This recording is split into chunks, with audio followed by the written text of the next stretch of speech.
Hello, my name's Myron, and Wally and I would like to welcome you to Desert Fire. Today we're going to start a series of videos on civil liberties protected by the Bill of Rights of the Constitution.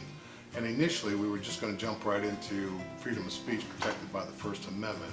However, after thinking about it, I thought we probably should talk about the Constitution and the Bill of Rights a little bit and how the Bill of Rights became applicable to the states, because it's not always been that way. In order to do that, we have to go back to the founding of our nation. After the Revolutionary War, the 13 colonies became 13 states, and they formed, I guess you call it, a loose federation of states governed by what was called the Articles of Confederation. And to be quite frank, those are pretty much a disaster. So in 1787, the states all agreed to send delegates to Philadelphia. All they were supposed to do was fix the Articles of Confederation, nothing more. 12 of the 13 states sent delegates. There were supposed to have been 70, but only 55 made it, and Rhode Island sent none. And when they got there, James Madison of the Virginia delegation presented what was called the Virginia Plan. And to everyone's surprise, it was not fixing the Articles of Confederation, but was a plan for a whole new form of government. And that plan, after 4 months of work, numerous rewrites, and a lot of changes, became what is today our Constitution.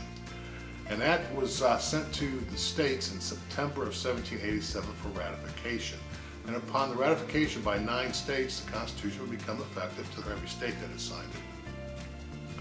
However, the Constitution was not met with great joy by many of the states, if not most of the states.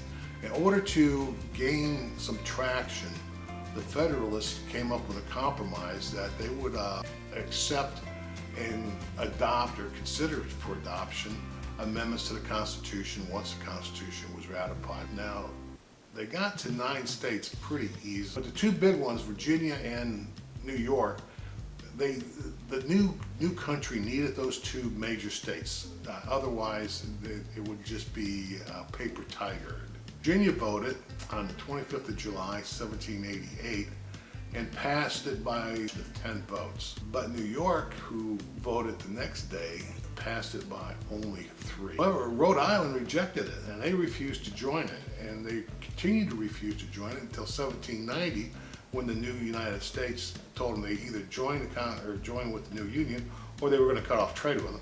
At which time Rhode Island voted to ratify the Constitution and join the union, but only by 2 votes. So the Constitution at the time of adoption was not as popular as it is today. True to their word, they accepted amendments to the Constitution. They received 12 of them, or that's the ones that they voted on.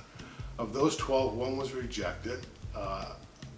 Another one was rejected, but later became the 27th amendment to the Constitution, and the other 10 were adopted. When all that was adopted, and we had a Constitution, and we had a Bill of Rights. But the Constitution and Bill of Rights applied only to the federal government. How did it become applicable to the states? Well, that came about as a result of the Civil War. After the war, 3 hugely important amendments were adopted to the Constitution. Now, you may be thinking hugely is not a word, but it's my word, I'm going to use it. So the hugely important amendments were the 13th Amendment, of course, which prohibited slavery and indentured servitude. The 14th Amendment, which provided citizenship to the recently freed slaves. And as important, but I don't think many people realize this, was its language on the Due Process Clause, and that is what was used, or has been used, to incorporate the Bill of Rights, or most of the Bill of Rights, to the states. And when I say incorporation, I mean make the Bill of Rights applicable to. Now, you would think that the court would just say, let's just incorporate the whole Bill of Rights to the states and be done with it. But instead they decided on an incrementalist approach. From 1925, the court continued with this incremental approach until 1971.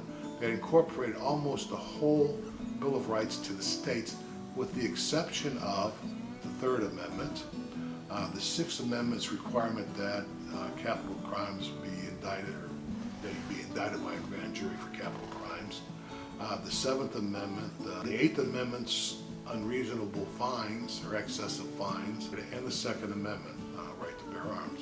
Those were the only rights that were not incorporated, or the only rights protected by the Bill of Rights that were not incorporated to the states. And that remained a law until 2010, when McDonald v. Chicago came along. And the court in that case, explicitly incorporated the Second Amendment to the states. Now, if you were a Second Amendment advocate, your head exploded with joy, and if you were a gun control advocate, your head exploded with despair. In either event, there was a whole lot of heads exploding on the day that decision was handed down. And that's where the law stands at today. Now, what do I mean by incorporation to the states? Incorporation to the states means the states are bound, just as the federal government is, by the Bill of Rights that have been incorporated, or the portions that have been incorporated. And it doesn't mean just the governor and the legislative branch and the judicial branch. It means every subdivision and every department in the government or the state, including every public school, from kindergarten all the way up through state universities, state colleges, state community colleges.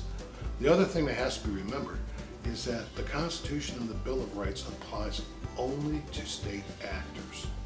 And a state actor, it can be an employee of a state, but it can't be a private citizen. That's all I want to talk about today. I do have a contest today, and it's called Find Myron in the Pizza. So if you find that, it's coming up here just shortly. With that, I'll say goodbye. Have a great day and enjoy yourselves.